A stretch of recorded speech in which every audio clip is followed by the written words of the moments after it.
আসসালামু আলাইকুম ওয়া রাহমাতুল্লাহ। আরবি আরাকান বাংলা নিউজে আপনাদের স্বাগতম। সঙ্গেই থাকছি আমি আয়েশা। আজ ৩০শে নভেম্বর ২০২৪। মিয়ানমারের সামরিক প্রধানের উপর আইসিসির গ্রেফতারি পরোয়ানায় কি প্রভাব পড়বে? মিন অং হ্লাইং মিয়ানমারের প্রভাবশালী সামরিক বাহিনী তাতমাদাওয়ের প্রধান। ২০২১ সালের সামরিক অভ্যুত্থানে অং সান সুচির সরকারকে উৎখাত করার পর থেকে তিনি দেশের সামরিক শাসক হিসেবে দায়িত্ব পালন করছেন। মিয়ানমারের সামরিক প্রধান সিনিয়র জেনারেল মিন অং হ্লাইংয়ের বিরুদ্ধে গ্রেফতারি পরোয়ানা জারির আবেদন জানিয়েছে আন্তর্জাতিক অপরাধ আদালত আইসিসি। তার বিরুদ্ধে মিয়ানমারে রোহিঙ্গা সংখ্যালঘুদের উপর সংগঠিত মানবতা বিরোধী অপরাধের অভিযোগ রয়েছে। আইসিসির প্রধান প্রসিকিউটর করিম খান এই আবেদন জানিয়েছেন।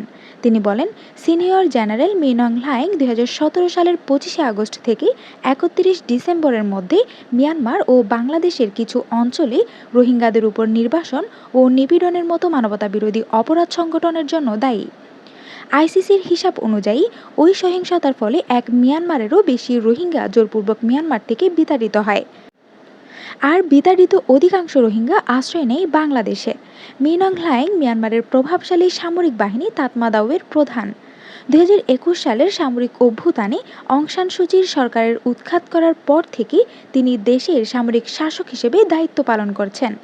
মিয়ানমারের সহিংসতায় ২০১৯ সাল থেকে চলমান তদন্তে দেশটির সশস্ত্র বাহিনী তাতমাদাও, পুলিশ, সীমান্তরক্ষী বাহিনী এবং কিছু বেসামরিক নাগরিকদের সংশ্লিষ্টতার প্রমাণ পাওয়া গেছে বলে করিম খান এক বিবৃতিতে জানিয়েছেন।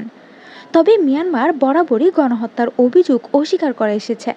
দেশটির দাবি, রোহিঙ্গা বিদ্রোহীদের সন্ত্রাসী হামলার জবাব দিতেই এই অভিযান পরিচালনা করা হয়েছে। খান বলেছেন, আর আবেদনের পেছনে আদালতের তদন্তের উপর নতুনভাবে মনোযোগ দেওয়া হয়েছে, যা ২০১৯ সালে শুরু হয়েছিল। মিন অং হ্লাইং কি গ্রেফতার হবেন? মিয়ানমারের সেনাপ্রধান মিন অং হ্লাইংয়ের বিরুদ্ধে আন্তর্জাতিক অপরাধ আদালত আইসিসি গ্রেফতারি পরোয়ানা জারি করলে আইসিসির ১২৪টি সদস্য দেশ তাকে গ্রেফতার করতে বাধ্য হবে যদি তিনি তাদের দেশে সফর করেন। ইন্টারন্যাশনাল ক্রাইসিস গ্রুপের কর্মকর্তা রিচার্ড হোর্সি বলেন, রাশিয়ায় একটি আইসিসি গ্রেফতারি পরোয়ানা তাদের জন্য এক ধরনের গৌরব হিসেবে দেখা হতে পারে। বিশেষ করে পুতিনের ক্ষেত্রে এটি তাদের বন্ধুত্বকে আরও দৃঢ় করতে পারে। মিয়ানমারের উপর এর প্রভাব কী? বাংলাদেশের শরণার্থী শিবিরে কর্মরত এক রোহিঙ্গা শিক্ষিকা সেনোরা খাতুন বলেন, রোহিঙ্গারা এই মুহূর্তটির জন্য অপেক্ষা করছিল। আমি আশা করি আইসিসি আইনের মাধ্যমে সকল অপরাধীকে বিচারের আওতায় আনবে। মিয়ানমার সেনাবাহিনীর বিরুদ্ধে মানবাধিকার সংস্থাগুলো দাবি করেছিল, সেনাবাহিনী বিরোধীদের দমনে গ্রাম ধ্বংস করা, বিচার বহির্ভূত হত্যাকাণ্ড এবং জনগণকে লক্ষ্য করে যুদ্ধবিমান ও কামান ব্যবহার করেছে।